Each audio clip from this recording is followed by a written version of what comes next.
Smith at the podium.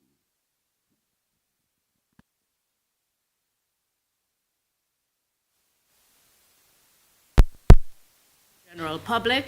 Prime Minister Roosevelt Scarrett will take questions from the media this morning, but before we do that, he will deliver opening remarks. Please welcome the Honorable Roosevelt Scarrett. Thank you very much. Morning to my colleagues present and senior public officers and very importantly the media present, and of course to the viewing and listening public. It's a pleasure to be here this morning to engage the media, the press, on matters of concern to them and of course on issues confronting the country. So I always appreciate your presence. Without the media, there can't be a press conference. And so we appreciate your presence and time. I look forward to your questions this morning. But first, let me provide an update on my participation in the 2025 Caribbean Investment Summit held in Antigua and Barbuda last week. As you know, I joined my esteemed colleagues for a timely discussion on our CBI programs. As leaders of countries, we established citizenship by investment programs. We understand the critical importance of safeguarding the integrity of these initiatives. They have been instrumental in shaping the economic resilience of our nations and must be protected through collective will of all involved.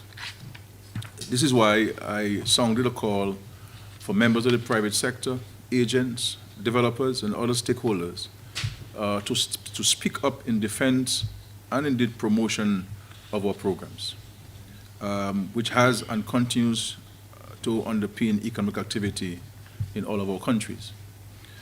Our conversation in Antigua reaffirmed a shared commitment to enhancing cooperation across the region, particularly in the areas of due diligence and vetting and independent regulation. We acknowledged that while the regulatory landscape continues to evolve, we too must adapt. We must continue to be proactive and transparent, upholding global standards to preserve the reputation of our nations as trustworthy partners in the global investment community. We also discussed the growing need to harmonize our policies to prevent undercutting and fragmentation within the region. By moving in tandem, we strengthen our collective voice and project greater stability. We should have the first draft of the legislation in May 2025, which shall establish the Independent Regulatory Commission, among other matters that will be harmonized legislation within the countries which have the CBI program. I want to reiterate that Dominica remains fully committed to the highest standards of integrity in its CBI program. We continue to strengthen our already rigorous due diligence processes and make the necessary changes to ensure the program operates at the highest standards of integrity. We have also taken immense pride in channeling CBI resources into transformative national projects here in Dominica, projects and programs here in Dominica, whether it is in healthcare, housing, or the construction of our international airport and the financing of the National Employment Program, among many other interventions. This has always been about delivering real benefits to Dominican people, and we will continue to administer the program in the best interest of all our citizens. In respect to electoral reform, I would like to briefly address the matter of electoral reform, as I know many members of the public are interested in understanding the next steps in the process. The government of Dominica has delivered on its promise to Dominican people by delivering comprehensive and meaningful electoral modernization. The legislation was passed unanimously in the Parliament, and unanimously means that everybody present voted in favor of the bill. The and in the Parliament, and we are confident that it reflects significant improvements to our electoral system, improvements that are aligned with the will and expectations of the majority of our citizens.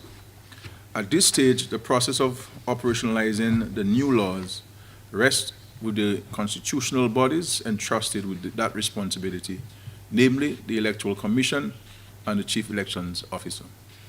These institutions will oversee the next critical phase of implementation in keeping with their constitutional independence and authority. The Government of Dominica reaffirms its full support for the process and will continue, as it has always done, to provide the necessary financial resources to ensure the successful and effective implementation of these reforms.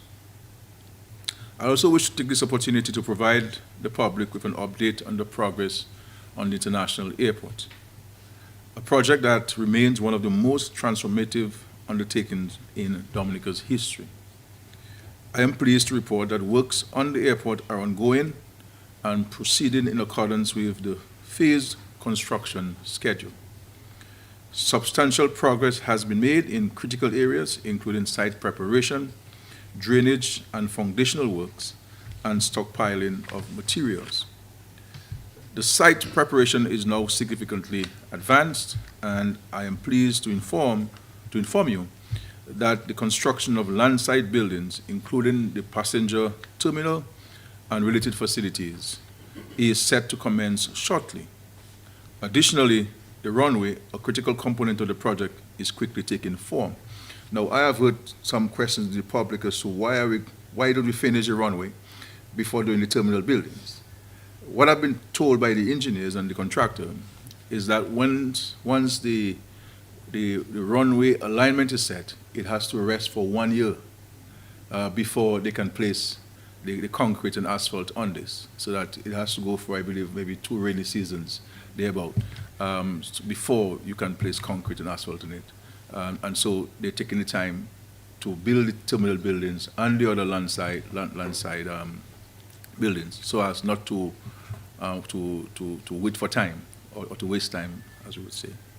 And so I understand that there has been also some public discussion and speculation regarding the pace of activities, and work is ongoing pace. Obviously, it's a huge site, a lot of cotton filling. There's not a flat land, and so it's a lot of moving parts at the airport. The Government of Dominica remains firmly committed to seeing this project through to completion, and we ask for the continued patience and support of Dominican people as we work to realize in this long-anticipated dream. There's no doubt this project is going to help transform the country. And if we're seeing the kind of movements that we're now experiencing at Douglas Charles, one can only appreciate once we address the limitations of Douglas Charles. So we have to prepare ourselves as a nation. We should not wait for when the project is completed and then try to position ourselves there. In respect to the Louisville to Bagatelle Road, as you may be aware, works have started on the Louisville to Bagatelle Road, much to the appreciation of road users and villagers.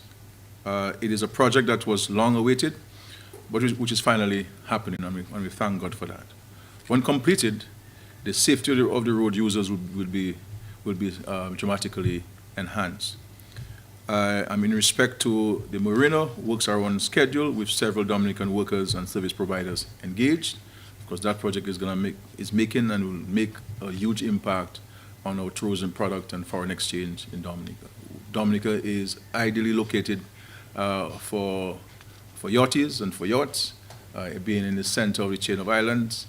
And the only challenge we have is that we don't have the facilities to really take advantage of the presence of the yachts. And with that marina, one can appreciate the impact on not only Portsmouth, but the whole north and of course the entire country of Dominica. The cable car is on schedule, barring any unforeseen challenges. Currently, there are 304 Dominicans directly employed on the project. And so this is going to be a major impact as well.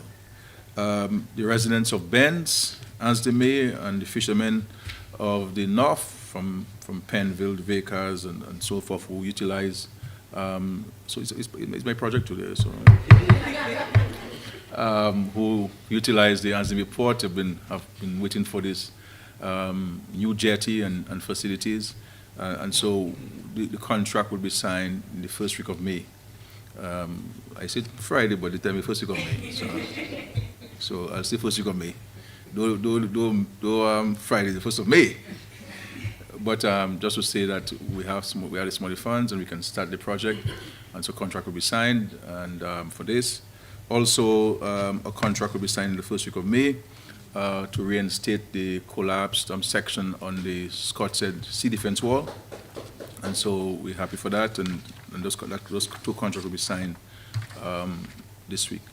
They will go to Parliament in May of this month to contract a loan from the World Bank.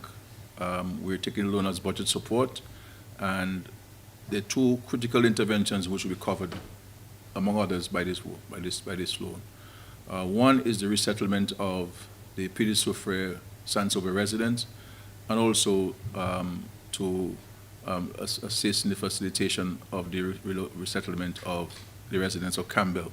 As you know, we've acquired lands in Warner from the Soil Security, and those lands will have been assigned for the relocation. And we've also acquired lands in Castlebruce for the resettlement of the residents of Petit Soufrière and Saint-Sauveur. And just to say to you that we have signed, before I ask you to allow you to ask questions, we've also signed contracts for the construction or the commencement of the future housing project. So there'll be 2 model homes constructed at Warner, and one will be constructed at Cotton Hill in Portsmouth, well, in the Cottage constituency, so that prospective homeowners can have an appreciation for what these homes will look like, and whether they'll be interested in owning a home in Dominica. I want to thank you for the courtesy of listening to me. Thank you very much.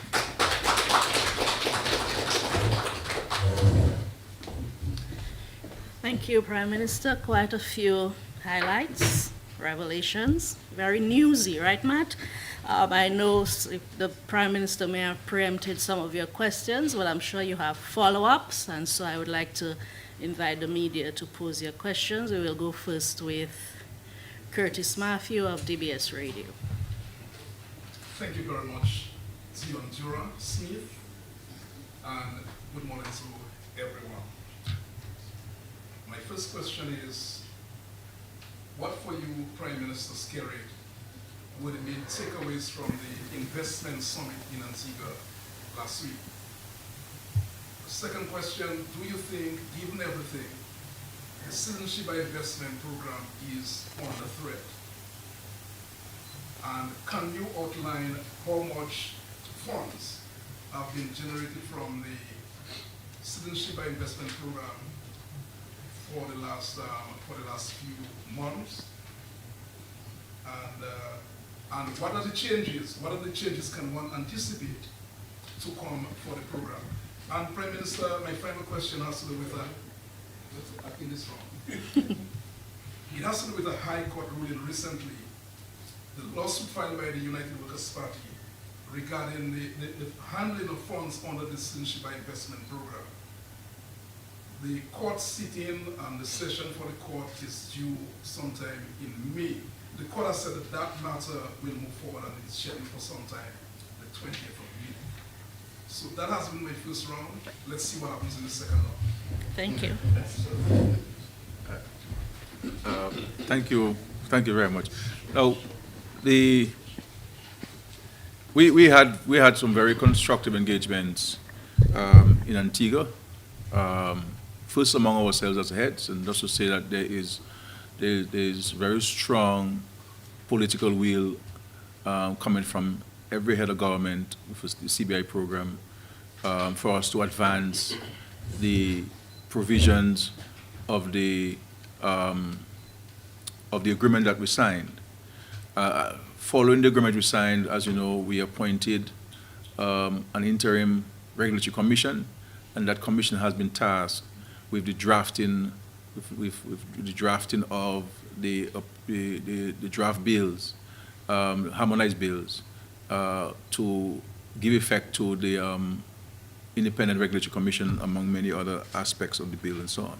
So that bill will be ready, I've been told, in the month of May, and with the intention of going to Parliament before the end of 2025, all of us together, in our respective countries, go into our parliaments and to pass that legislation.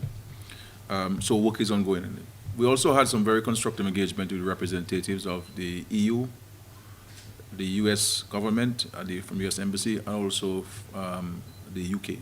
And we were able to exchange views with them, along with the interim Independent Regulatory Commission members, on issues relating to the CBI program. And it was very enlightening. It is an opportunity to provide information and to clarify certain things. So I felt, and I think as if you have all, that the engagement was very important. And of course, we had a broader engagement with other stakeholders within the citizenship by investment industry. And this is where my call was made, that people need to speak. And I'm not asking people to defend any prime minister or myself politically.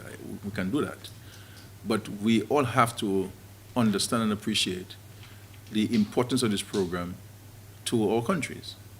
And the reality is, in Dominica's case, there is no citizen who can say that they have not benefited from the CBI program. None. Whether it is from housing, whether it is from support to private sector people after the hurricane, of COVID, and procurement of pharmaceuticals and PPEs, whether it's from roads, whether it's bridges, whether it's hospitals, whether it's health centers, whether it's schools, whether it's monies for farmers, whether it's small business, social safety nets, the 60 and over allowances, the NEP that we spend about $5 million every month, and goes directly into the pockets of individuals. So while we may not have a bonus salary, but we're giving people homes. We're giving people scholarships to go to school, which is $250,000, $300,000. An average home will cost $350,000 that we give to people at no cost to them. All of it is financed by the Citizenship Investment Program. And of course, the construction of International Airport, the construction of the marina, bringing in foreign exchange, people are employed, shops are selling the goods, and businesses are being developed as a result of the investment. So we're able to discuss these things, and I think we're closer to advancing some of the issues. And just to tell people, because people believe that we are reacting to what's happening externally. In 2015, and prior to that, as Prime Minister, when Gaston Browne came in, we agreed. Both Gaston Browne and myself were pushing for us to have a uniform approach to matters. As a matter of fact, Gaston and myself, when we not getting support, we decided we're going together. We're going alone.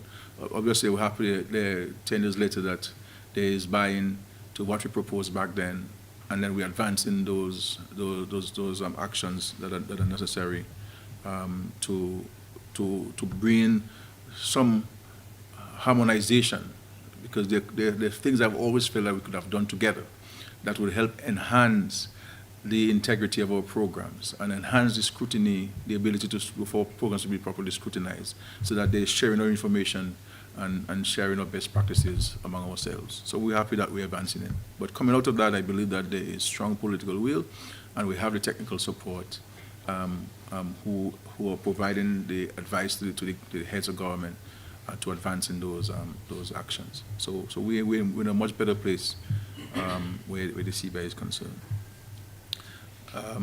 You say the citizenship program is under threat. I mean, like everything else. I mean, banking is under threat with de-risking. You have trade is under threat by the introduction of tariffs and trade barriers, and even within the Caribbean community, people bring in phytosanitary conditions that prevent you from exporting to the countries. You have shipping under threat. whether it's from the IMO or whether it's from the position of a position on boats manufactured by non-American companies. So every industry, every activity that you'll have, you'll always come under scrutiny for one reason or the other. And the Citizens Investment Program is no different. We believe that in some quarters, people are misinformed.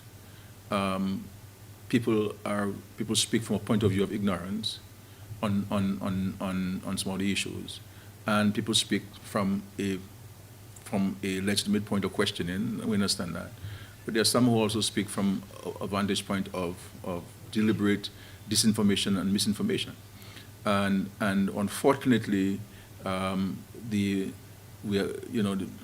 opposition operatives have made this a political football, hoping that the program can come to an end, and it comes to an end, the government won't be able to provide for the citizens, and that would usher in a change of government. Now the question is, if that were to happen, what would you inherit? And so it's the whole concept of you can't give me biscuit, but you won't take the bread from my mouth. And I think this is why I'm talking about that the program must be defended. Not by me alone, because this country is not mine. I'm just a citizen like everybody else. I happen to have a position in the country, but I am a citizen like everybody else. And everyone in this country will be impacted, because the private sector and the developers and the agents are many major beneficiaries of the CBI program. And therefore people's voices need to be heard. It can't only be the voice of a prime minister defending the integrity and the future of our country when everybody benefits. And so this is what we're talking about. And so you go to the court case, for example, there's only one motivation of the court case, is to seek to stop the program. There's no two ways about it. It's to stop the program. People will come under all kinds of disguises to raise concerns. But the opposition's movement has always been to sabotage the country. And they have done it in many instances, whether it's writing to the World Bank on pure lies about the misuse of World Bank funds, whether it's telling the international community do not give Dominica money after the hurricane when we were out there, needing help to put people in homes and get people's livelihoods back. So this has been the United Workers' Party and its operatives have been on a mission to sabotage Dominica.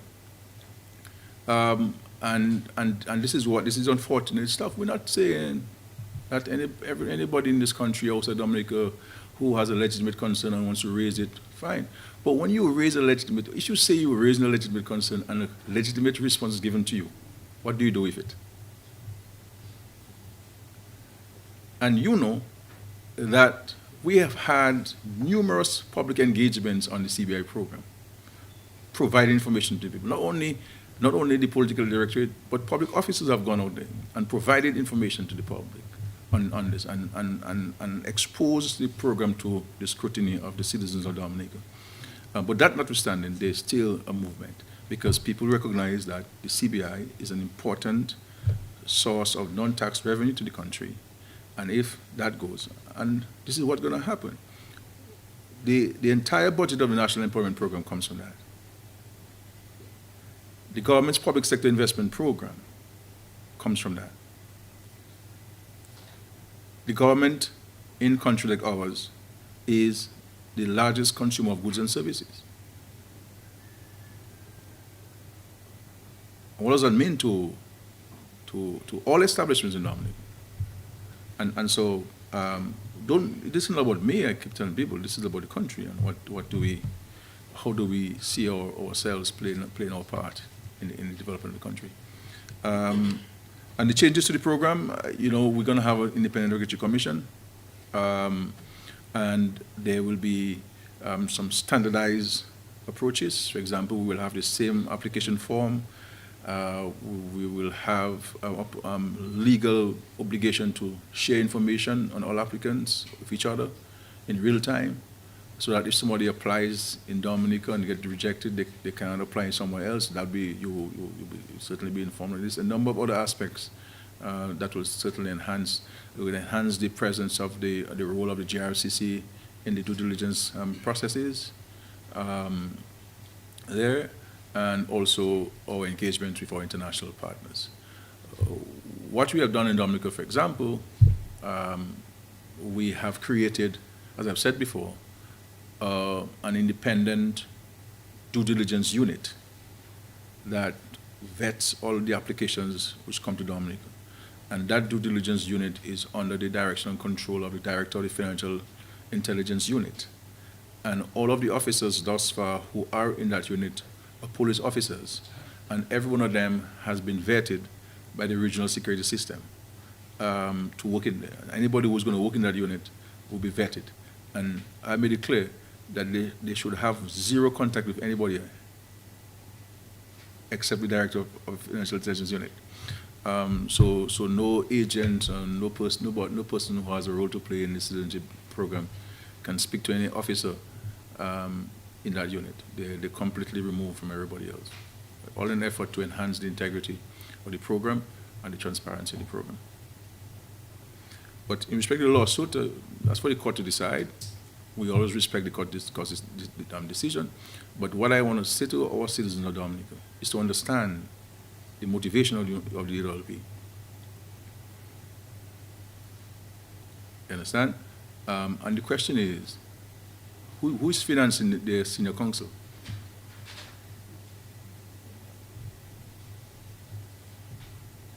Who is financing the senior counsel?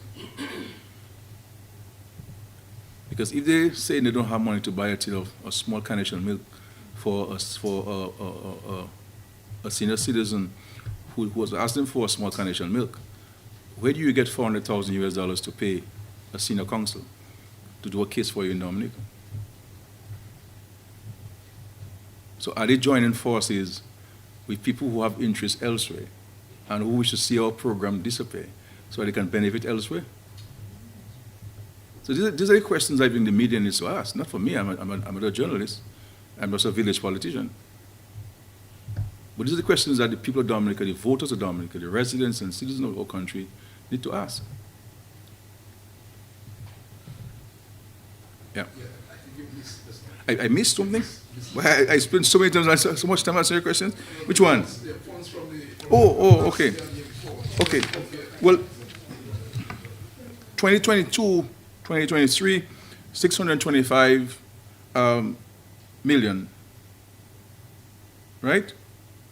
625 million, and 2023, 2024, 622.1 million. And that's the preliminary figures. 594 in the preliminary figures. So 597.4 million in the preliminary figures presented in the Parliament. That's from the Ministry of Finance and reading this. So this is what we have from the CBI funds and so on. Of course, all of this information is contained in the estimates, because we go to Parliament and we itemize and we identify every project and program that is financed by the CBI. So in the budget, for example, we have what we expect to raise, and the following year we'll give you the actual of what you raise. Sometimes it's higher, sometimes it's lower. Okay? And if you go to the capital estimates, you will see source of funds, and it tells you CBI. All right? And if you go to the revenue side of the estimates, you will see where it identifies the CBI as a distinct source of revenue. Now, this never happened before I became Prime Minister. It was never reported to Parliament how much we raised from the CBI funds by way of the estimates of expenditure and revenue. Never. It was never specifically identified in the estimates of revenue. It was just from part of revenue, because the government then used it exclusively for recurrent expenditure. When we came in, we decided that we will use the CBI funds only for capital investments, I should say public sector investment programs, projects and programs of the government, and also to pay down on our more expensive debt. We only really started using the funds for recurrent expenditure after Hurricane Maria, And of course, we were getting no revenue from anything. Everything was coming to the port, tax-free, duty-free, VAT-free. People were not paying taxes, people were not working, and we had to be paying. So we started using that, of course, during COVID. You understand? And so this is where we are with regards to the CBI funds. It is there for Parliament to see. It is there for the country to scrutinize. Yeah. Yes, Carly, please.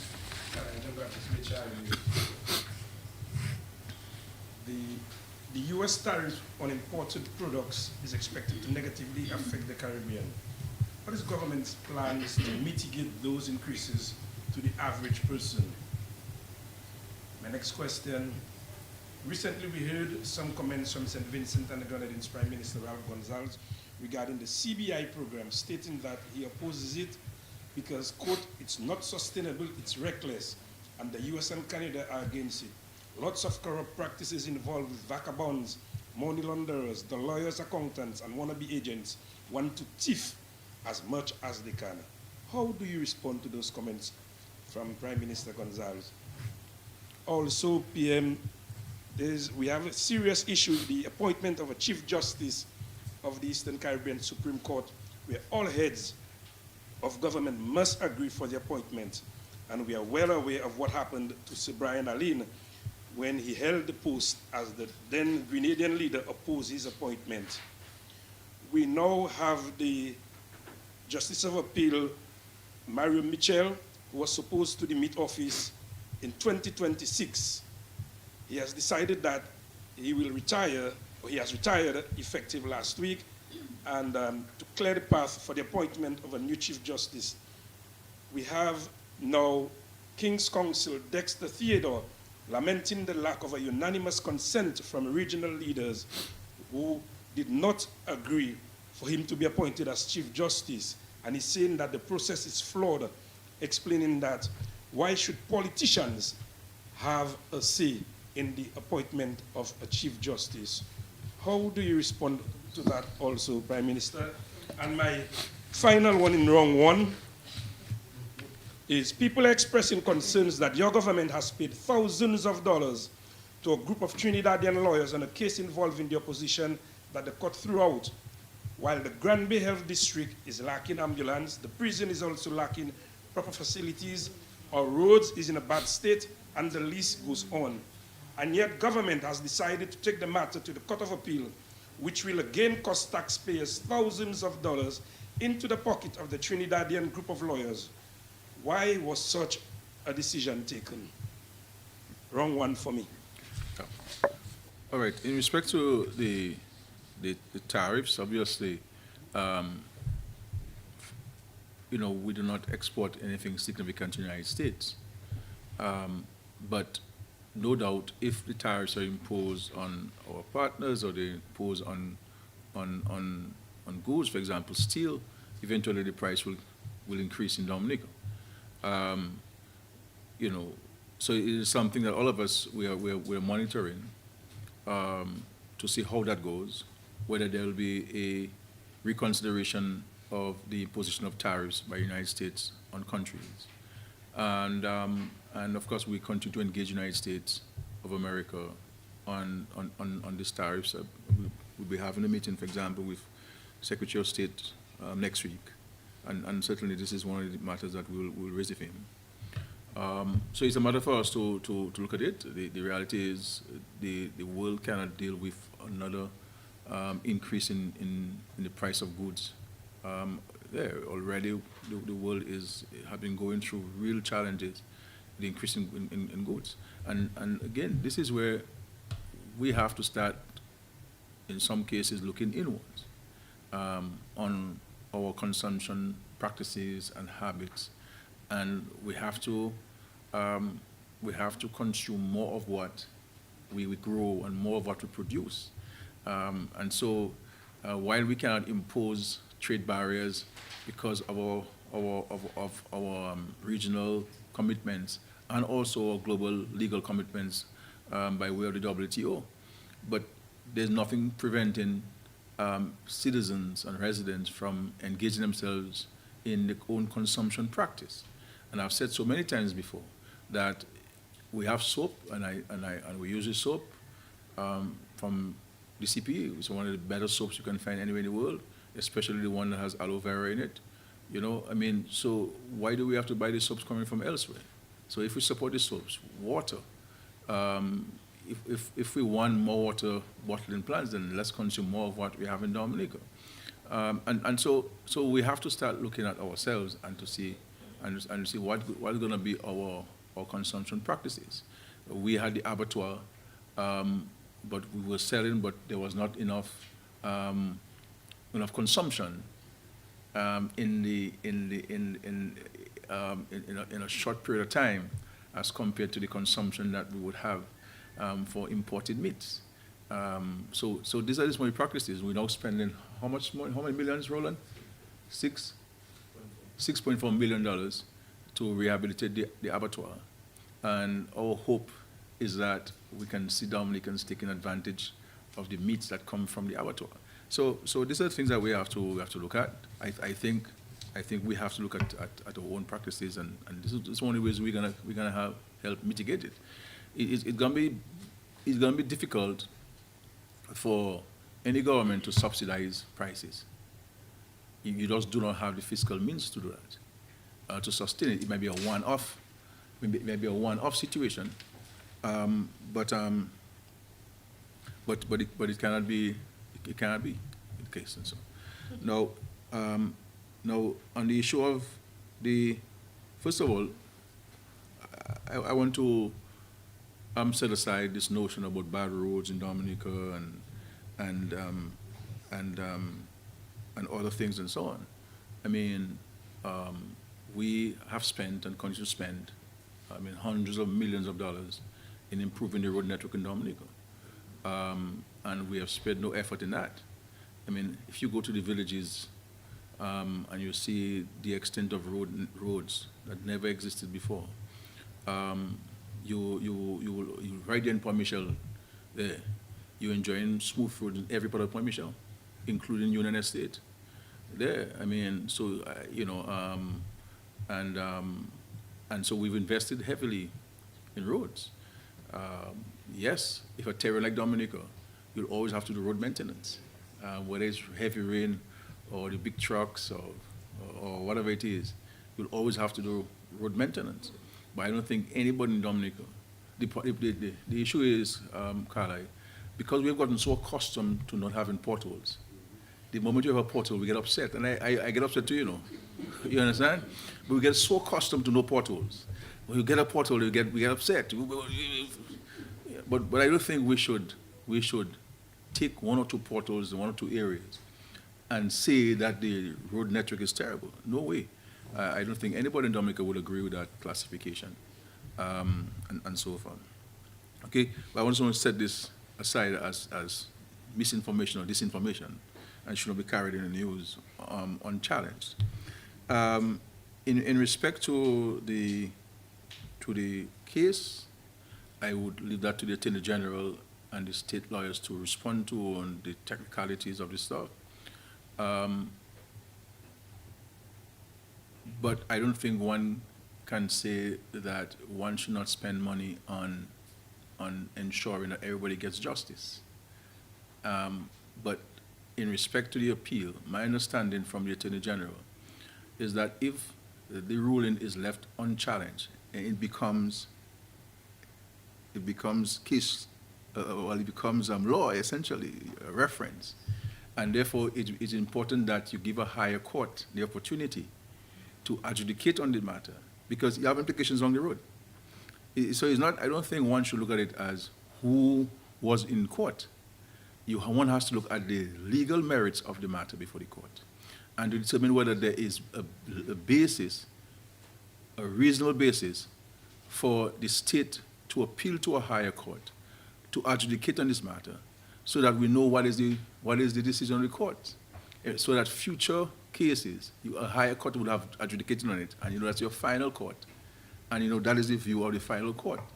It's not the first time that a country, a state, has appealed a case. It's not the first time, and it won't be the first time. You understand what I'm saying? So while one understands that lawyers are not cheap, that's reality. You understand? But the question is, at what point do you say it is too much to spend to seek justice, especially from the state standpoint? So I leave it at that. I'm not there discussing the merits and demerits of the case. I'm not discussing the judge's decision. That's a matter for lawyers to debate and to argue in the courts. And we're speaking from a broader perspective on this. The issue of the Chief Justice, the issue of the statement to the Prime Minister of St. Vincent and Grenadines, I don't think I want to engage myself in a response to this. In a response to this, so I'll just leave it as that, and not to react to the statement. I have been around for some time, and I never believe in this idea of shouting across the Caribbean Sea or pontificating on any issue. That's now my style, and I don't think I want to change at this stage of my life, or at this stage of my political career, at this stage. So I'll leave it as that. In respect to the Chief Justice appointment, yes, there was not a unanimous position on the appointment of Mario Mitchell as the Chief Justice. I believe it was unfortunate. We did not get the full agreement of all heads on this, because I believe that it's important that we ensure the stability of the courts, and that the court has somebody at the helm who is appointed to carry out the duties of the court, because the citizens who have many concerns for the courts and the carriage of justice. And I think the appointment of a Chief Justice is crucial in that regard. And my hope is that we can get agreement on a name to be appointed as Chief Justice of the OECS Supreme Court, and that is absolutely important. And I'm not sure whether I don't want to be 2026 or 2025 that Mr. Mitchell is supposed to retire, so I don't want to speak to that. But I know he was nearing the age of retirement, and so on the issue of one saying that politicians appointing judges, everywhere in the world that happens. In the United States, they appoint you based on who you support politically. So no, but the whole world does it. So what's your system right? And that's how it has always been. That's how, we have to be careful that we don't give people the impression that it is not that happening.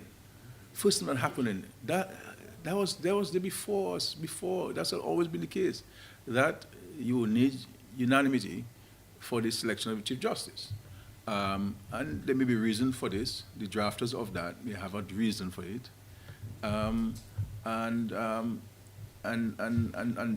that's what it is. There are times that you would hope that it works better, you understand, or it works and so forth. But not finding consensus or agreement, it doesn't necessarily mean that the system is flawed. People have reasons why they may object to a person being appointed or something, and that's a matter for individual governments to take. I'm not here to criticize the government's position. I'm not for, it's not for me to share with the public a particular view. I can tell you Dominica's position, that Dominica was in full support of the appointment of Mario Mitchell as the Chief Justice. So that's Dominica's position. I'm in a position to say this.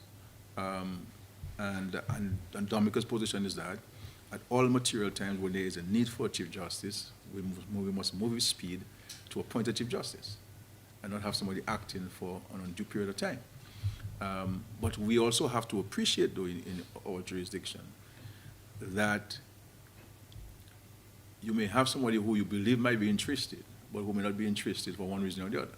And so the human resource base of the OECS is not as wide as people want us to believe. You understand? So this is why it's important for us to maybe look from outside and further afield to set our net on this. So because if you look at the CCJ, you have judges from the Netherlands and judges from Africa now sitting because the pool that you have of people wanting to come to serve, and you won't have somebody leaving your private practice and come to the bench, because in half a minute they make the whole year's salary of the Chief Justice.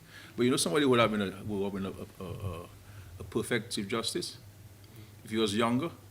Tony Astafan. He never wanted to go Well, he's too old now. Tony's too old now. Yes, I think I've answered all the questions, right? Well, Yes. yeah. Yeah. All right. Thank you. Good morning, Prime Minister. Yes. Two questions this morning. You see the time of the question, eh? Prime Minister, will you give the assurance to the Dominican public that you will not temporarily interfere with electoral reform by calling a snap election before the reform, hold on, such as confirmation and the issuing of voter IDs are completed? I'm just asking again, will you give the Dominican public that you will not temporarily interfere before an election is called, Okay. Yeah. or snap elections are? And the second question, Mr. Prime Minister, let me see if I can get it. Mr. Prime Minister, why do we need to go to the court to reveal the numbers and the information requested by the CBI? And how much money, can you tell the public, how much money has been raised by MMC, and where's the money, and can these figures be verified? Well, if I take the last question, Matt, I mean, all of these figures are captured in the estimates of revenue and expenditure. All of that is in there. That is the most sacred place for the information to be resident. That's the ultimate court of the land. That's the ultimate authority in the country, the legislature. And we took that decision deliberately to ensure that we can report to the Dominican people, because this wasn't the case when David Eugene Charles was in office, and this wasn't the case when the United Workers' Party was in office. So there's nothing to hide, and even when the questions are asked, answers provided. But there are some people, like the opposition, who have the particular machination, so they're not interested in information, or they're not interested in facts. What the opposition is interested in, and you know that for as well, I'm sure, is to see whether they can stop this program. They can stop all of the opportunities they had to promote Dominica, whether it's on CBS, on Al Jazeera, on France 24, whatever it is, was always to seek to sabotage Dominica. And if you say that you're interested in the welfare and well-being of Dominica, and you have an opportunity to go on CBS that has 50 million viewers, you said nothing positive about Dominica? Nothing. So every opportunity the opposition has gotten and created is about to undermine the welfare and well-being of Dominica. And so there's nothing to hide. They have decided to go to court, not us, because the information is there in the public domain. It is there. And so it's unfortunate, but that's a matter for the lawyers to deal with. Whatever questions the courts want, and we'll provide them with the answers. But I spoke to an ambassador for one of the European Union countries. I don't want to say the country, but one of the European Union countries. And he said to me, Prime Minister, you know, what these opposition parties are doing, they say they don't want to stop the program. But that's effectively what they're seeking to do by their actions.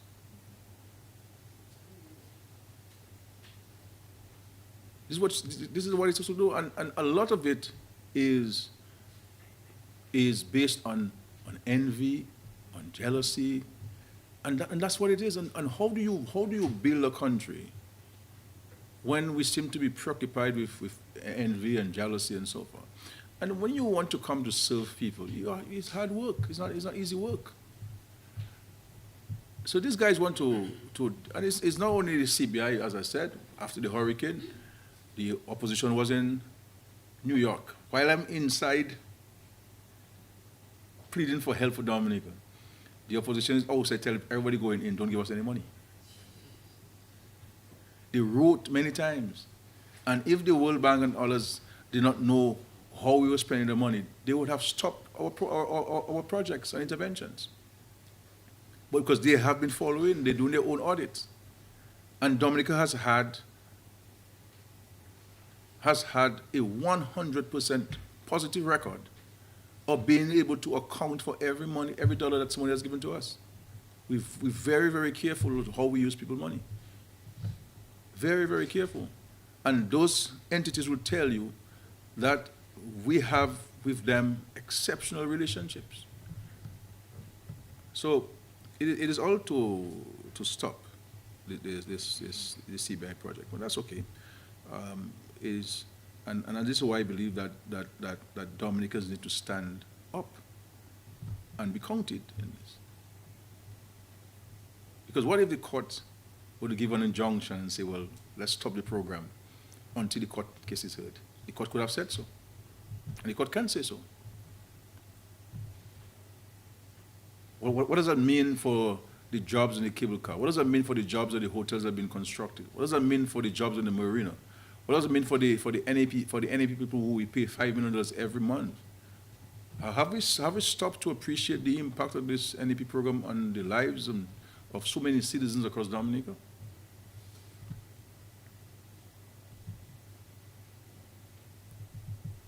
I leave it to our consciences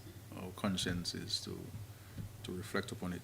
In respect to the Constitution, as I know, the Parliament cannot pass a law that is unconstitutional.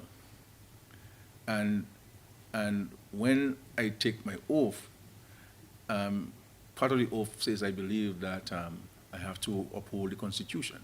So I cannot agree to you in the public to be constricted by what people expect and not follow the Constitution. To ask me to not follow the Constitution is asking me a very dangerous thing. I must uphold the provisions of the Constitution. And the Constitution says that the Prime Minister can call elections at any time.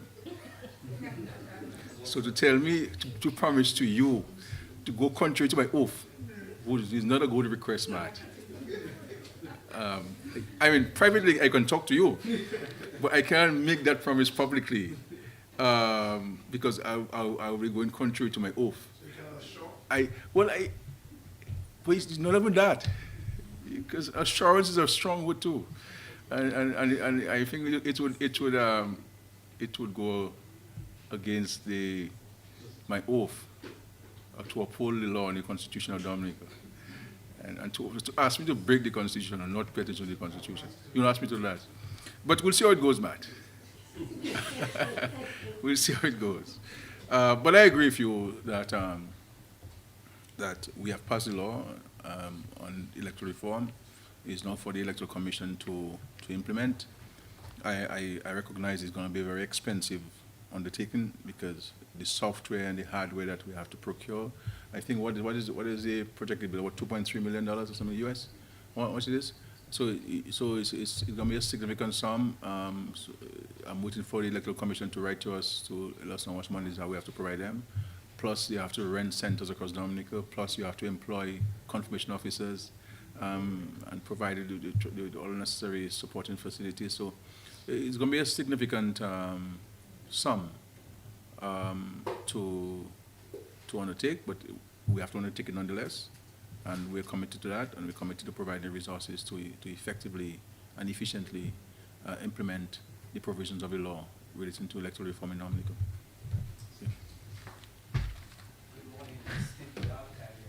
Steve, you're a new haircut, man. Yes, What? thank you very much. Yeah. Mr. Prime Minister, just an update on the hospital, the suspension of the outpatients phlebotomy services at the hospital, and also the Roseau Enhancements project the national budget, and any plans by your government to forge greater relationships with China to help in terms of business, to help cushion the blow that Dominica, of course, will suffer from the U.S. tariffs? These are my questions for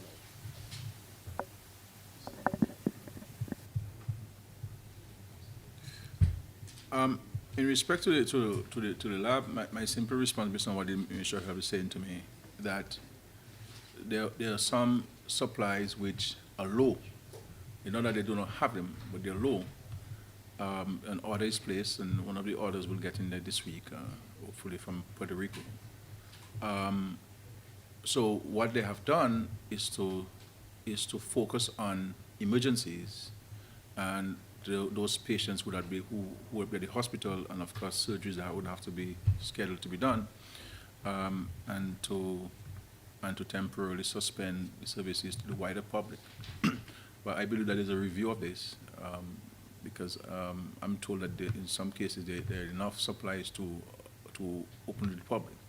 But I think the Ministry of Health will provide you a better update in the course of today or tomorrow. But it's something we'll discuss and we'll get back to you on. But I think the services should be reinstated this week to the wider public, which they are letting know later than that. In respect to roads enhancement, we have gone a step further. I think we have gone to tender for the consultant. So there are some phases we have to go through. One is for the consultant to be engaged. Once the consultant is engaged, then we move to the construction bids or tenders, tender phase, and we're hoping that can be done very quickly. We will firm up. There's also one outstanding matter. We have to firm up the appointment of a project manager, and I think we should be able to action that by the end of today. So from the government standpoint, all of the actions have been taken. We've prepared all the documentation required. The funds are there, so it's just to go to the next stage. And I understand the importance of that project to not only Rose or the residents of Rose, but the whole country.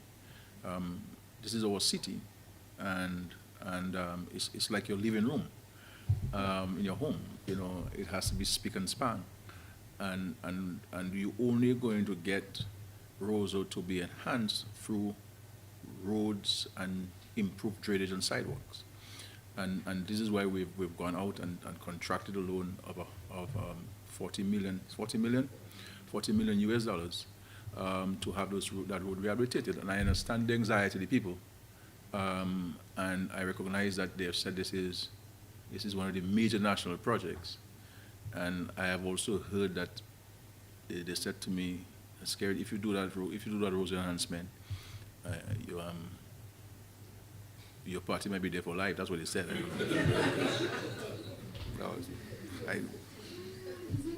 That's what they say. I don't know yet. You know. But we're committed to this. You know, I am as anxious as the Parliament is, and the Parliament is as anxious as the constituents are, and the Cabinet is as anxious as the Dominican citizens are.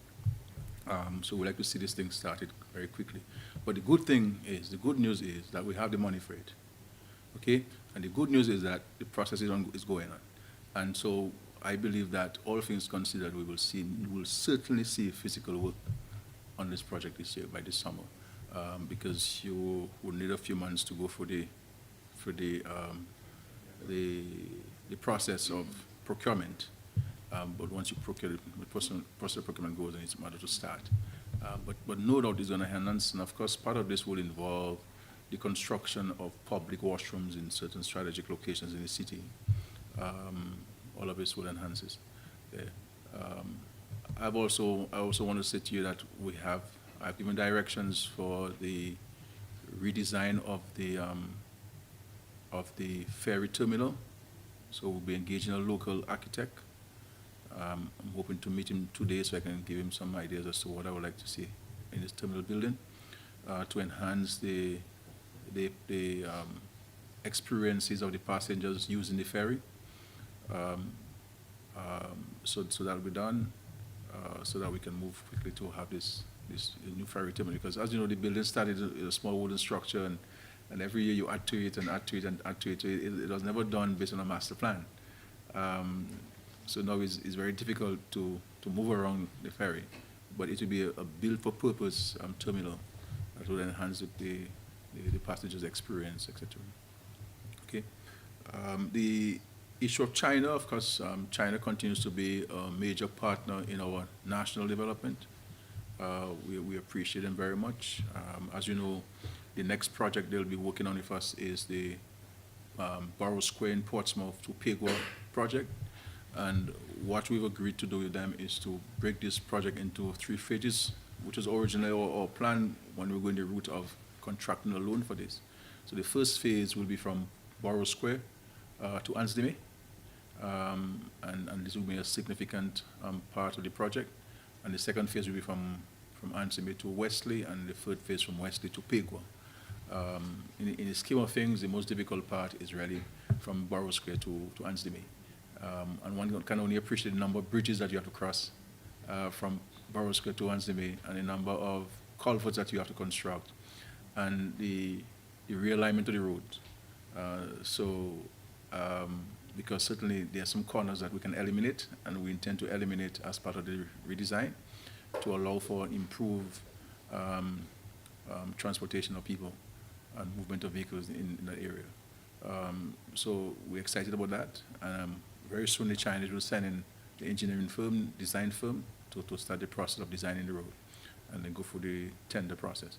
So on the broader relationship, obviously, China has resources. The rates are reasonable for lending, and it has become a major source of funding for literally every country in the world, from the United States down to Zimbabwe, in terms of loans, in terms of trade, in terms of commerce. I mean, the United States itself has a significant debt to China, because China has the resources, and we'll continue to engage them to see how they can assist us in diversifying our economy, growing our economy, so we can create more sustainable jobs and bring greater income to our country, and so we're in a better position to provide for our citizens.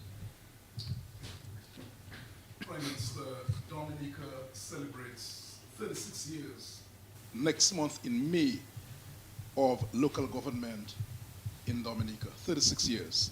But local government reform has been discussed over the last 20 years. Government has said local government reform is a priority. But when you look at the system now, the government has not been able to implement local government reform for the last so many years. Why has the government not moved quicker to implement local government reform? And just want to ask about the fact that you said recently government has secured monies for the lighting of Windsor Park. Can you give us a date and idea when will the work begin on the lighting of Windsor Park? And the other question has to do with an athletic facility for Portsmouth, for the Portsmouth area. That I know is also on the cards. What is the very latest on this athletic facility for Point Round? And as we speak about athletic facility, an indoor facility was supposed to be built in the Stock Farm area. That has also been on the cards for the government. Is that project still on the cards, or are you decided not to go ahead with the facility at Stock Farm? Yeah. And before Kala comes in, I just want to ask you about the use of illegal firearms in Dominica. Sorry? Right, so the use of illegal firearms. There is still a concern, Prime Minister, about the use of illegal firearms in Dominica. A lady met me yesterday and told me in her community there's still some fright because of what she has witnessed over the last few years. We heard of a shooting death in the Roseau area yesterday. The police have done certain things to arrest that situation, but Prime Minister, is there anything that can be done further to ensure we deal with this thing once and for all? Thank you very much. Kala John Baptist is next. Okay. In respect to in respect to local government, obviously, we have spoken about this. There was a report on this. I believe we implemented some aspects of that recommendation. Obviously, it has been some time, and I believe that that report itself needs reviewing and updating because many things have changed. Obviously, local government was established a particular period of time to address particular issues. The reality is the society which existed when it was created is a completely different society now. And therefore, I believe that we have to take local government reform beyond just what the report says, but to look at its function and functioning, and to see how it relates to the others. Because I've made that point many times. The state has so many entities going to villages. All right, but there's no coordination among them. So we have youth officers, we have sports, we have DDO, DDA, we have cooperative officers, we have cultural officers, we have agricultural extension officers, we have, you name it, we have it. But there's no coordination among those entities to see how we can work together to better service those communities. So all of these things in terms of reform need to be taken into consideration. It's a discussion we've been having in the cabinet and ministers have been having at the ministry level. Even, for example, the youth division, I believe that it has to evolve. It has to, we have to do some things differently than we did in the 80s when it was created. So it has not been taken off the agenda, but certainly we have to update the reports and the studies that are existing there, and to see what role the community development can play and local government can play in the process. The other issue of how do you finance local government entities, for example. Are we prepared to increase the house rates? Because when people compare other countries in Dominica, we fail to understand the taxes that people pay. So many countries you have land tax, you have house tax, and it's significant. It's significant, and that's what those local entities use to finance garbage collection, to finance road maintenance, to finance other services. So we cannot look at these reforms in isolation to how you finance the functioning of those entities.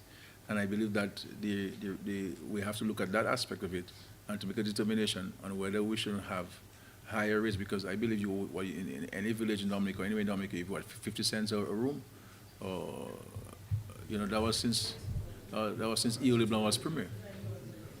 You know what I'm saying? I mean, and then empower these village councils to deal with garbage collection and garbage management. So we give everybody a truck, and they use that money from your house rates to pay for the workers, and to pay for gas, and to pay for maintenance on these vehicles. So I think we should have a conversation. Keep thinking about it. Thanks, Curtis, for that question. You have poked something in us there. As far as I know, the national lotteries and the provider of the service for the lights have concluded the negotiations. They signed the contract. The contract was signed about 2 weeks ago. It is now left for the supplier to ship the components and also deal with the construction of the terminals. So that contract has been signed. And my mandate to them is that I want the lights up in September. So the two ministers have to follow up on that. The lights have to be up in September. It can't be after September. It has to be September. So that's on. With regards to the athletics facility, our responsibility is to provide the land, to level it, and some associated works. We've acquired the land. Studies have been carried out. Soil testing have been carried out on the land. The next step is to level the plot of it's 4 acres, 8 acres. There's an in-house estimate. I think they'll go into discussions with service providers soon on this. And my understanding is that there's a representative from the World Athletics, a consultant who will come in to look at the site and to advise on the next step. So once that consultant comes in from World Athletics, we'll certainly be able to push the project. But insofar as actions on the government, we have done that because the first action was to provide the land, and we have been able to inform them. There are many other questions we asked, and we were able to satisfy those questions. So we're well on our way towards the realization of the athletics track in Dominica. At Point Rung. Point Rung was the most suitable location for this. And I want to thank the two other landowners. As you know, government has 10% shares in the Point Rung estate. And the two other shareholders, it's the estate of Leo Emmanuel, otherwise known as Money God, and also Mr. Shillingford, Reginald Shillingford. Both estates have, well, both Shillingford and the estate have been very helpful in advancing the acquisition of this lands. And I want to recognize the efforts of both Honorable Oscar George and Honorable Greta Roberts in advancing those interventions where sports is concerned. And I also want, on respect to athletics facility, I want to recognize publicly again the tremendous efforts of Brendan. Is it Brendan, right? No, Brendan Williams, yeah, who has been an exceptional ambassador for sports in Dominica. And so I want to thank him for his leadership and for his support in that. Regards to the indoor facility, is something that we have to revisit. We may have to scale down the design of it because part of the problem was the design was coming out to be very costly. And so I think we just have to revisit the design and do something that is fit for purpose and not this this extravagant facility that we're trying to do. In respect to illegal firearms, let me say it very clearly, and let me warn everybody in Dominica who is in possession of an illegal firearm. We are very serious about the presence of illegal firearms in Dominica. We're working in the United States to address the source of these firearms, but we in Dominica, we have to address the handling of those firearms. And I continue to speak to people about the dangers of having illegal firearms. The dangers of having firearms generally, but more so the dangers of having illegal firearms. This is something we have to get rid of. And my urge to people is that those of you who have them, you need to dispose of them. Dispose of them. We need to get it to the police so that it can be properly disposed of. And I say to a lot of young people who I meet that this illegal firearm that you have may very well be the one that will kill you or kill a relative of yours.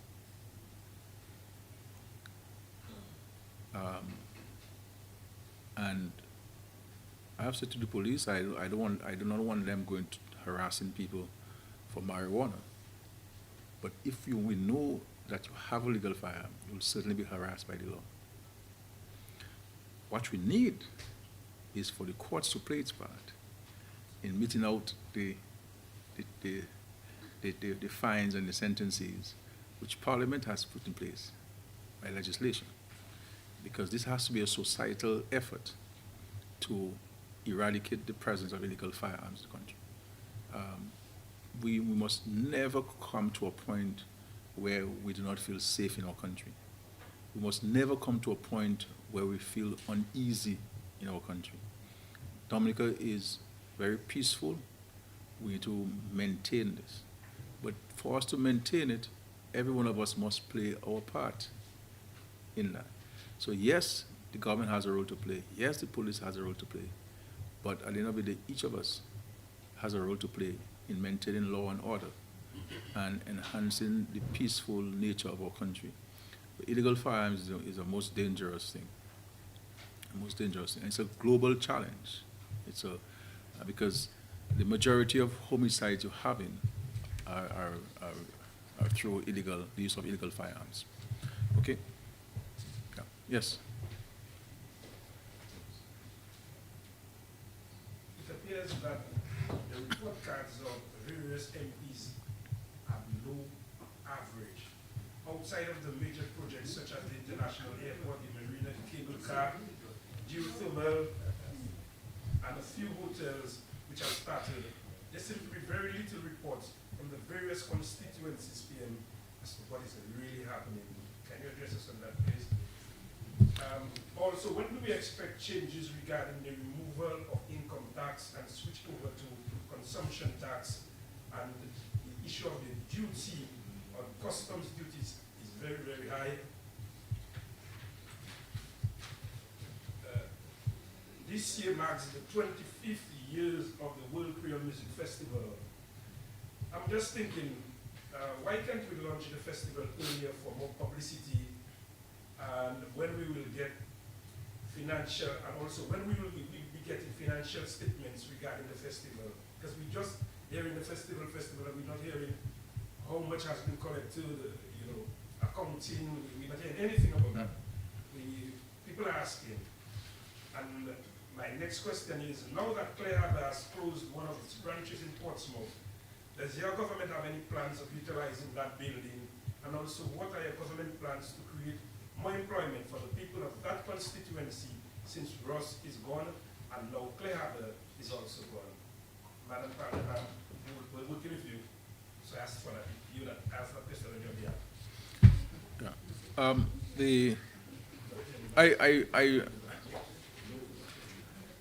I do not know. I don't understand the nature of your question in respect to the PAL reps.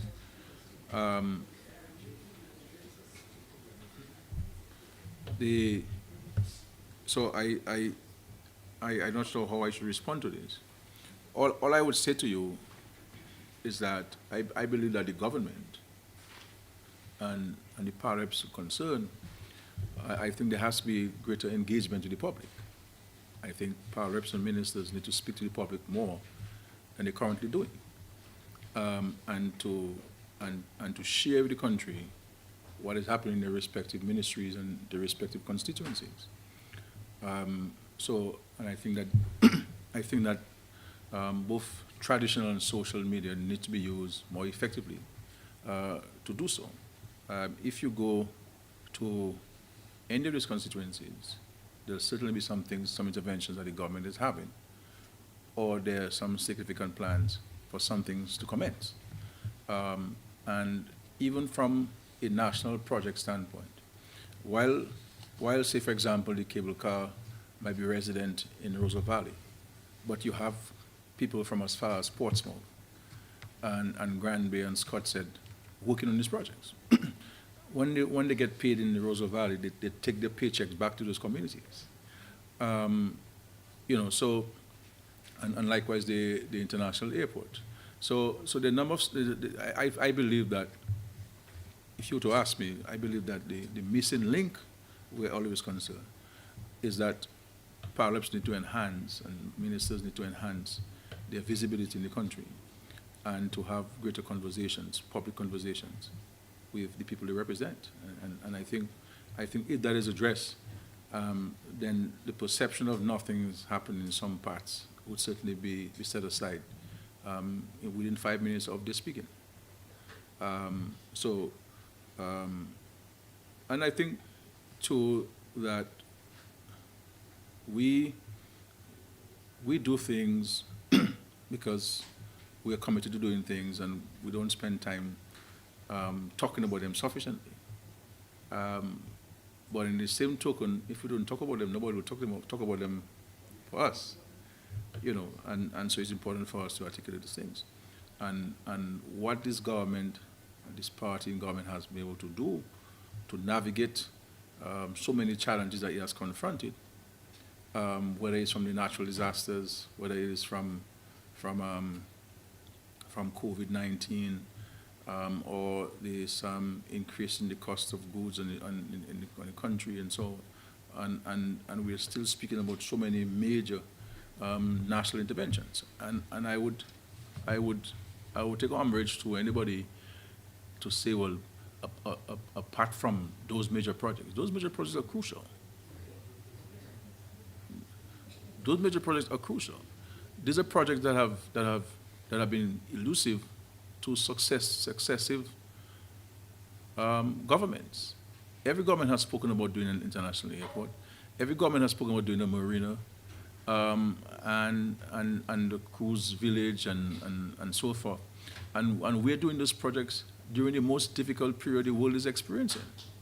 You understand what I'm saying? And all of these projects, so you have the airport in Wesley, but Soufriere is going to benefit. Because if you go to Soufriere, and Scott said you have many properties down there that provide beds to tourists. And while you have the marina in Portsmouth, but Newtown is going to benefit because you have many of the boatmen there who are skilled on maintenance and management of yachts and boats and so on, who are going to benefit. And the significant investment in the east, that's cost us over $200 million to build this road, is going to benefit the entire country. So I would not agree or allow anybody to downplay the importance of these transformational projects. One can only, if you look at the islands next to us, around us, and so on, I mean, what they have that we do not have is international airport, and affording people direct access. And just by the mere 2 flights we have coming from North America, and the sheer impact it is having. I was speaking to a property owner in Dominica, and that person was saying to me that last season they did very well, very, very well, and he said it was not said with a smile. And then this year, they are 32% better than the previous year.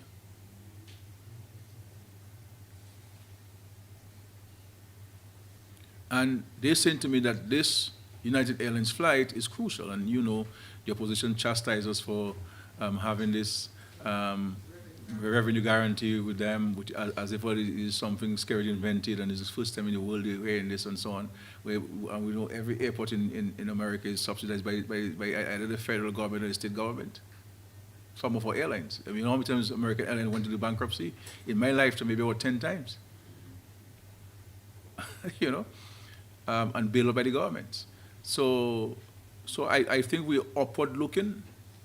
I think there is great hope in this country with these major investments, and we still continue to build homes for people and to provide them with a better shelter that will enhance their quality of life.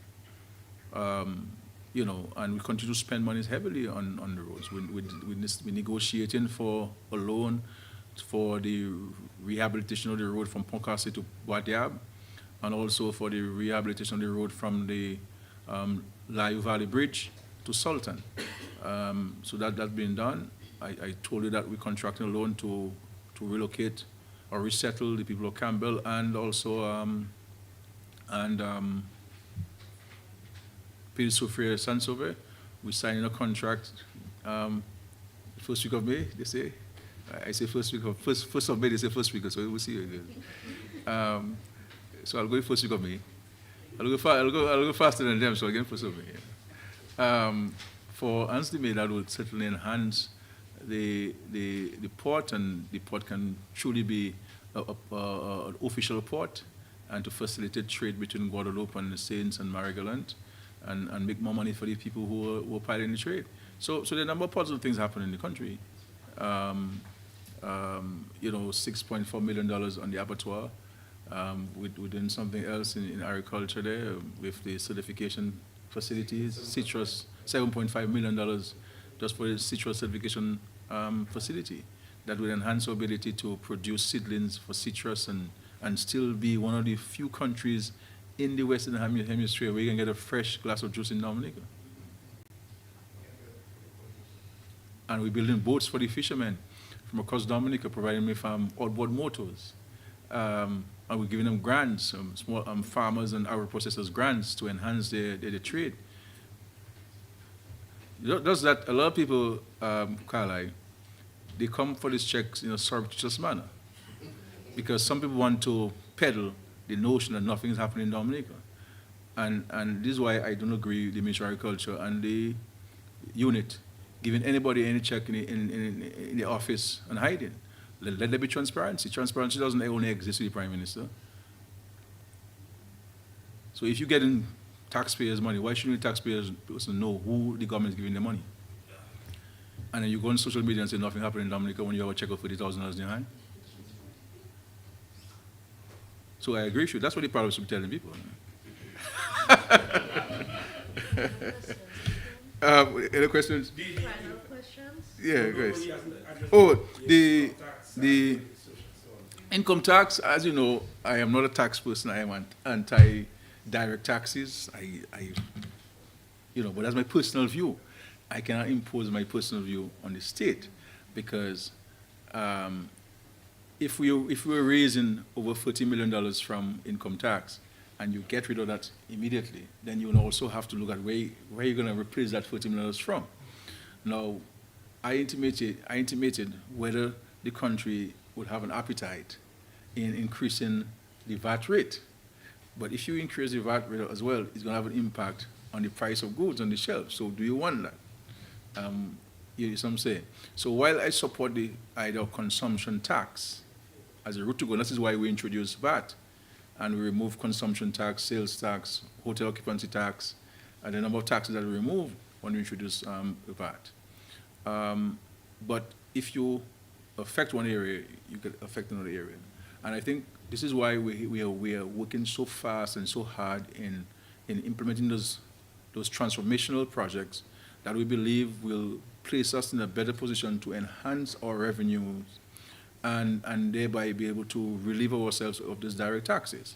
I think what we're looking to do is to see whether we can reduce on the rates, so instead of having all these three bands, to have one rate of income tax and to see how much revenue we can generate from that. And so that people go home with more of the money. But lest we forget that when we came into office, the tax threshold was $12,000. Now it is $30,000. So your first $30,000 is not taxed in Dominica. And we also reduce the bands, so we reduce the rates. The highest rate was 40%. It is 45% now. The other one was what, 25 or 30? 30 it is what, 25? 25. And the other one was 20, I believe it's 15. So the question is, so we're looking at different iterations as to what you can go that the fiscal space can accept at this time. Whether you reduce the rates, so you move from 25 to maybe 20, from 15 to maybe 10, and from 10 to whatever it is. So we're looking at that as well to see which one will give an ease up to the consumer, to the taxpaying public, but would not dramatically affect the fiscal health of the country. That would place the government's ability to pay in a difficulty. So you don't want to help someone in one end and harm someone in the other end. That will end up harming everybody in the other end. You understand? But to go the route of the VAT would not be something that I would agree to, because it's going to have a direct impact on every single person, including those who are not paying income tax. You understand? So we have to look at the income tax rate. Now there's a tax that one can introduce, and it can help you eliminate income tax. And we had asked the IMF to do a study for us, and it's a document we may need to make available to the public so that the public can scrutinize it. The presumptive tax, all right? The presumptive tax. And so it's something that the public may want to look at and to provide advice to the government as to which one you believe would be better in terms of the impact on the people of Dominica. But the whole idea is to bring relief to the people. But in the process of bringing relief, you don't want to cause harm to yourself that could end up harming everybody.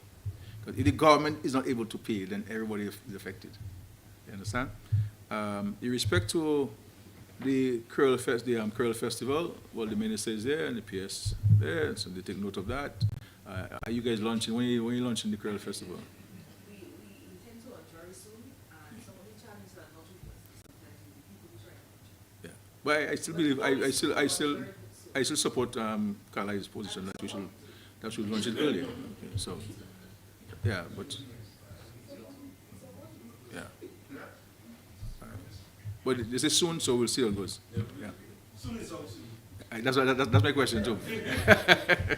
That was my question too. The last time I asked 2 questions, I'm going to ask about 4 questions. Four. You got some more, no problem. All right. Mr. Prime Minister, you seem to know a lot about how much the opposition is paying the senior councils, right? Can you tell us how much you're paying the senior council, especially to prosecute cases against the opposition? The next question, I'm quoting from you now. At your last meeting, you're asking for the private sector to speak out. And in the face of transparency, you always call people to be transparent. Can you speak to the people you call in the private sector to speak out for the CBI? And as it relates to the NEP, I'm being told that the NEP is being used as a political football. If they say, some of the workers say anything against your policies, they've been fired.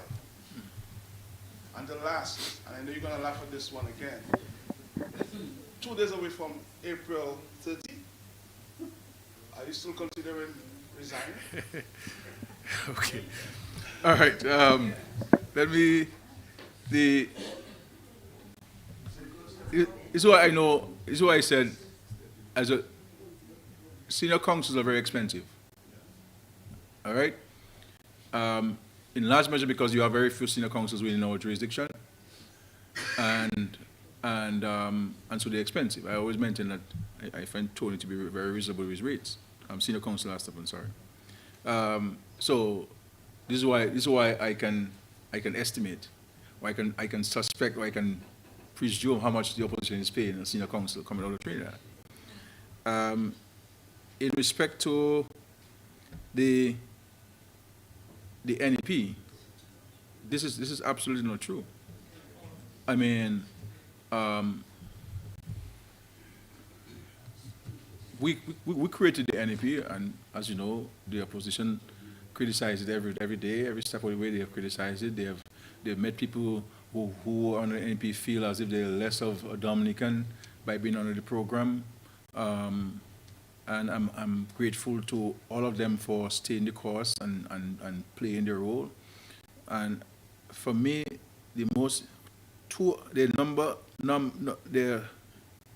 a number of components of the NEP program. We have people in the private sector. We have people in the public sector. We have people under the National Beautification Program. And we have people who provide care to senior citizens and the physically disabled. Okay? And we also have people assisting with farm labor to a limited number of farmers across Dominica. And for me, the 2 components that really stand out is 1, the beautification component, and the care for the senior citizens and for children and for the physically disabled. And what these people are doing, the service that people are carrying out, we should never belittle that service that people are providing. Because when you go to the communities and you see how it is kept and the care and attention that they place on it, you understand? And if we're saying cleanliness and beautification is part of who we are, I don't see why people are seeking to cast any aspersions on this program or people who are doing it.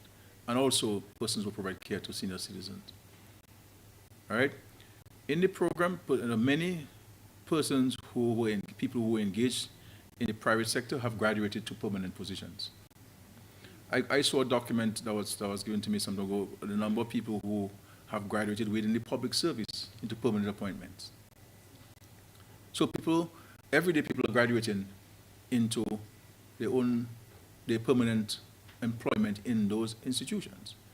And persons are also moving out because they have been able to create jobs for themselves, in large measure because of a grant from the government or one of the projects the government has, or loan from the aid bank. And so you have this movement taking place. It is a costly exercise, but it's something that we remain true to because it's an important part of this. And what this has done for many families is that it has literally gotten people out of poverty, many families. Literally, same day out of poverty, because they're able to earn for themselves. And they're able to go to an institution and take something on credit because they have a means of repaying. Though I caution them to manage their money is much better, but that's a matter for them. You understand? And so I am not aware of any political football. I know people in Dominica, I drive across Dominica, and under these programs, I see the names of a significant number of people who don't support us, who own these programs. And it's okay for us because they're Dominicans. You understand? So in any of the constituencies, you go. And so if you have people who you believe have been fired for political reasons, give me those names. So let us not make a statement that can be substantiated. Give us those names, and I'll certainly deal with it, because this is not part of our consideration where this is concerned. Okay, and then your final question is on April 30. No. Before that, there's the considering the transparency and the CBI people speaking up policy. Oh, the people. I'm not there to point fingers at anybody or call out people. I made a general comment, and it is matter for all of us. This is our country. This is our region, and this is not only about CBI. I have also made the point about climate change. You do not hear people speak about the impact of climate change outside of governments. Even in respect to de-risking and where banks are concerned, even in respect to blacklisting of our countries, all of us must lend our voice when these things happen, because the Bible tells us that we have to be our neighbor's keeper. We cannot raise an issue when it affects us. You raise an issue when it's affecting somebody else. That's what we are on earth for. And so, all I'm saying to us is that we cannot leave the fight on these issues, whether it's crime, whether it is to get people to take care of themselves better by way of their wellness and their health, whether it is the de-risking, whether it's climate change and the injustices that have been meted out to us by the developed countries, where they make promises to us and they don't keep them. But we have to foot the bill. We saw what climate change has done to us. And so all I'm saying to all of us in society, that we need to lend our voice. And I'm not telling people to become partisan with their views. Politicians will deal with politics. But let us share our views as Dominicans, as OECS people, as Caribbean people. We have to stand in solidarity. Because we all have to appreciate the importance of these programs. There's one country that says that 60% of their recurrent expenditure is from CBI. 60%. Luckily for us, we try our best not to rely on CBI for recurrent expenditure. And we only started using that after the hurricane, after COVID. And we try to limit it as much as possible from it, because we understand that everything will have an impact at some point or the other. Whether it's bananas or sugar, whether it was the financial services that have been impacted. Anything you have in the world, you have to have a contingency plan, and this is why we have deliberately invested in social programs like way of housing and infrastructure and hotels and airports and so forth. That will be able to generate revenue as well. And our national security and regional security. You see, so I'm not here to point fingers at anybody and say this one. It's a matter for us to decide where do we want to stand on the side of history. How is history going to record us as citizens of our country, as patriots? That's all. So I'm not here to point fingers. I do what I have to do as a citizen of Dominica and as Prime Minister. And it's for a lot to decide the rest. So this is what we have to do. I'm here.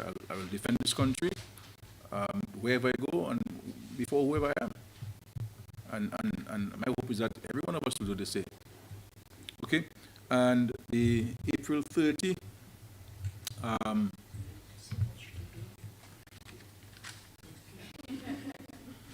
The reality is, the reality is, there's nobody in this country, and I'm saying so with the great sense of humility. There's nobody in this country at my age who has done more for Dominica. Nobody my age. And I've been on for some time. And there are many people out there who want to talk about politicians and so on, but they'll never make themselves available. Look at all these people who were there who sacrificed so much to be at the service of people. And some of them don't even get regard for it and so on. And everything's a part of everything's a prime minister. So I don't want anybody to believe that my navel string is buried or tied to the office of the prime minister. I am here making a contribution to this country and doing the best I can to help the country navigate over the challenges that it's experiencing and to ensure that we give hope to people and that the people's future can be assured. So I don't want people to focus on me and what I do and what I don't do. Focus on the government and what the government is doing for this country and what this party, Labour Party, is doing for the country and has done for this country. And I will tell you, the choice, Labour is always the best choice.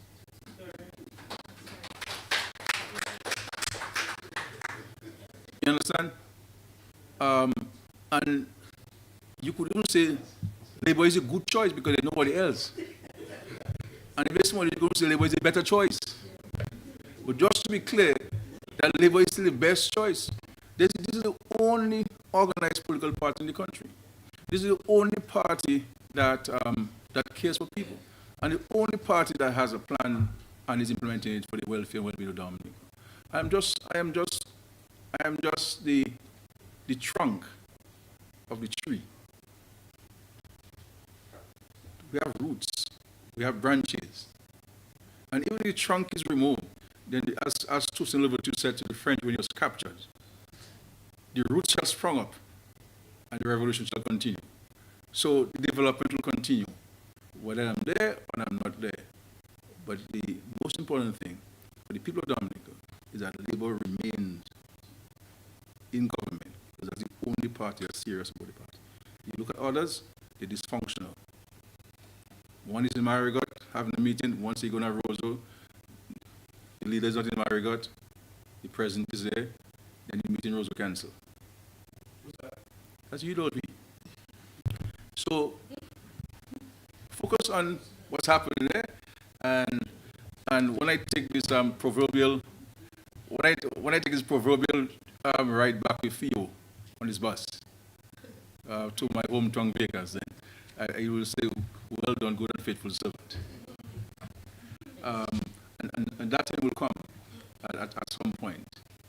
Okay, at some point. I honestly wish it was the 30th of April, but unfortunately for me, it has to be extended. But thank you very much. You have a question? Yes. So a final question, has to do with some news that came out from the Secretariat Economic Crime Index last week, putting Dominica at number 17 in terms of leaders in the fight against financial crime. Dominica placed in 17 out of 177 countries around the world. I would just like your comment on that. Quickly, I mean,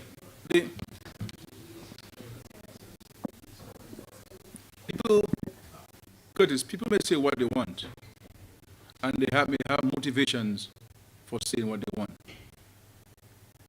And there are some who have made it their duty to seek to besmirch and to denigrate and to sully the name of Dominica. But what we have prided ourselves on in this government is to always be transparent with Dominica. We go to Parliament, we pass laws, because we always recognize that we're not an island unto ourselves, that we're part of our national architecture, we're part of our regional architecture, we're part of our global architecture. And we have a duty not only to ourselves, but to the global community. And we continue to work with international partners and entities and bodies and to work with them to enhance enhance the integrity of our country, to enhance the transparency of our country, and to enhance the good governance principles of our country. We have nothing to hide whatsoever. And so even when I see a journalist writes an article in Nature Island News that says that the government is not having sufficient engagement with the public, that can't be true. And then the Inter-American Council on Human Rights issues a political statement, pays no attention to the facts that we have provided to them, and make a statement that in itself has factual errors. So when you have actors working in those international organizations, making statements that are politically motivated with no facts and an indifference to the truth. But here it is. Well, we're not here boasting these things. Number 17, we're grateful for the recognition. But that's how we have conducted ourselves. And so I have not shied away as Prime Minister from any opportunity for scrutiny. Any journalist who wants to ask me questions that is sensible or reasonable, we answer. And in Dominica, I don't think that we have had a political leader that has been more accessible than myself in our entire history. And meeting people and sitting down with Dominicans and every walk of life to hear from them. And what is more democratic about this than he who is the representative people that the people have access to? You understand? And so, ask us a question, we give you an answer, but don't go and paraphrase what we say. Put our voice and say exactly what we say. You understand what I'm saying? And so, if the Inter-American Council on Human Rights sends a draft document saying we're going to publish this, and we say to you, hey, fine, publish, but sentence A is incorrect. Paragraph 2 is not factual. Here are the facts. And you still go about and you publish the facts. Then you put into question your integrity. You put into question the reason why you were established, to act as an independent arbiter and to guide member states on how to go about engaging themselves on national duties that have an impact on democracy and the rule of law. And we have to be very careful that we don't tell people that you can break the law, and because of who you are, then you should not be subject to the laws. It's a dangerous thing. And in our country, the only person who is above the law, as long as the person is in office, is the president. And everyone is subject to the laws of Dominica. And so we must not give people the impression that because you might be a member of parliament or a former member of parliament, that you can just do what you want, and the law should say, okay, well, we should not do anything. But when it happens in other countries, they've been praised now for being able to do the law because nobody is above the law. And so when these international organizations, independent of us, they come, they do the assessment, they look at the laws that we passed, they look at our policy statements, they see what we say, they see how we vote in the international community, then that's how they go doing their assessments. But we are open and transparent, and we take note of that. We will work towards getting to number 1, we get number 17, work towards getting number 1, because life evolves. Life evolves. So I want to thank all of you for your questions. They were very difficult questions this time, I must say. You guys credit come from me this time, But that is the spirit of it. I think there's mutual respect. And you ask me a question, I'm open at my response. I'm satisfied your query and your concern, and we look forward to seeing you soon. And all my colleagues are here, they have taken notes, that they will speak more and you'll hear from them more often. So.